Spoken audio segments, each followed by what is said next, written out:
All right, here's a few news articles that I thought were interesting. Mandiant, the expert in incident response, has been keeping track of how long it is that attackers live in a network before they are detected. And I was surprised how short these numbers were, because my data was a few years ago. They're saying now it has gone down from 24 days to 21 days. And I was surprised, and then I saw it used to be 200 days in 2014. Then it's been coming down and down and down. And they say you might think that that means that people are getting better at security and protecting themselves, but it doesn't really mean that. What it means is that more and more of the attacks are ransomware, and they happen really fast. Of course, ransomware, the time from when you first get infected to where it encrypts everything is less than a day, just an hour, maybe a few minutes. And so it skews the numbers to a lower number. And they say there's a lot of companies that still don't detect things for 6 or 9 months, which is what I've heard, or maybe never at all. Of course, some companies are getting better, but still a lot of companies do not have any efficient network monitoring or any way to detect when they're hacked, and people just wander around their network for a long time. And they say another thing is you frequently find when analyzing an infected company that they've been infected by 2 separate threat actors, sometimes because they're working together, like a broker that will hack a company and then resell that access to another set of criminals, or more often just because they're in there and other people come in. Another thing they said, which surprised me, is it is not that common anymore. They come in by phishing. That's only like 20% or something like that.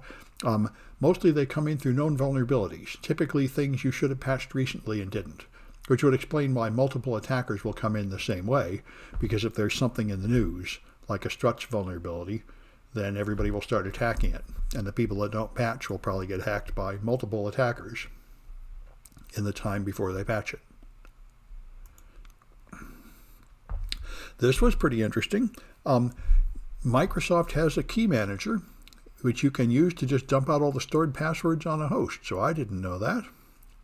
I have to play with that and see how well it works. But it sounds pretty good. I know Apple has a similar one. All right. And this is a very interesting article. I'll throw the link in the chat. This guy is a white hatter. What I used to do.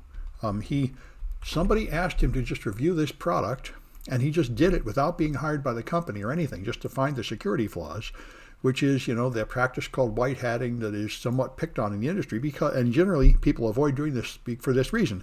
He analyzed this product 18 months ago. It's something called Police Cyber Alarm, used by schools and governments for some kind of security, and he found horrible flaws and told the company, and they just lied to him, ignored him, said he made it up, did nothing. And so 18 months later, somebody asked him to check it again, and he checked it again and found that it still had unbelievable bad flaws. And again told them, and again they ignored him and didn't have any good response, so he finally dumped it, saying they'd had enough time, and now they're mad at him for dumping it without giving them supposedly enough time to patch it, even though he gave them a year and a half and then another 30 days. And one thing that struck me about it is it's something I found in 2 of my worst cases. They have an unprotected API, which means they have a server that will take requests from, say, the app or from anybody who analyzes the app or watches the network traffic to learn how to make similar requests, and it doesn't have any authentication at all. So you can just ask it for anybody's password, and it will just tell you that person's password, which is what I found before with an Indian app. And they also ignored me for years. And I've seen another company like this where you could make a request with the API and it would just give you the whole database, including everybody's passwords and credit card numbers and addresses. APIs are often the worst secured part of the function of the app. So anyway, that was pretty incredible. And there are many other flaws. The session tokens are wrong. The encryption is implemented wrong. Many flaws. It's a good thing to walk through to see the very many things you can do wrong. And also the unhappy result of white hatting. However, they might patch it now. Once you publish it widely and everybody finds out, you remember a few of these things. This is just one of those really terrible ones. Not everybody is this bad. If you test a few hundred, you'll find ones this bad. And when you find one this bad, it's real hard to do anything about it because obviously the people at the other end are complete idiots and they won't understand anything you say and they'll just blame you for it and all that. So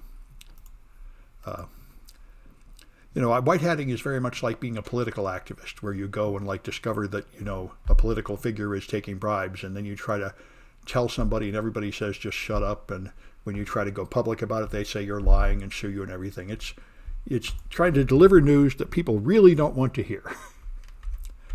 So Cobalt Strike, I wish I could get a hands on a free copy to play with. Cobalt Strike is used by professional pen testers and by a lot of malicious attackers. It's a commercial proprietary product. It's not open source. You can't get there are imitations, but you can't get the real thing for free. The closest thing you can get for free is Metasploit, which we do use.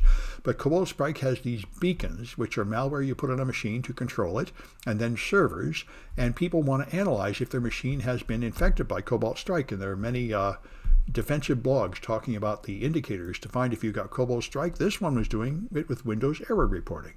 When a program crashes, a box will pop up saying this program has crashed, and that will have information, like it'll have a report on the state of the application. You might get a process dump.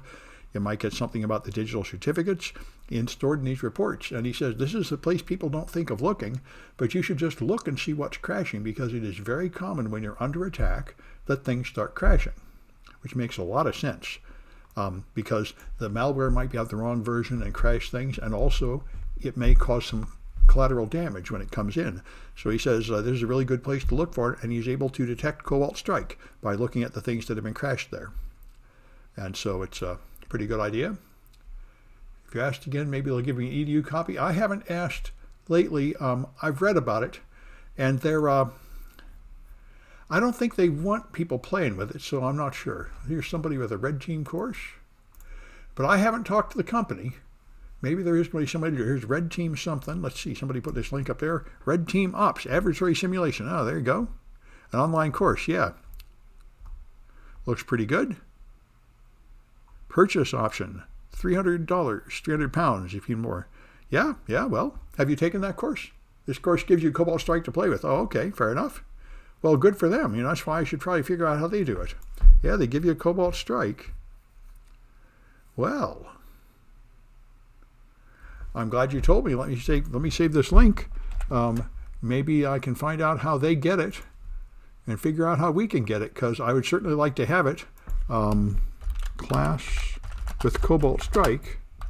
It really ought to be in my instant response class or something like that. If I could get real Cobalt Strikes to play with, it would be good for people to practice.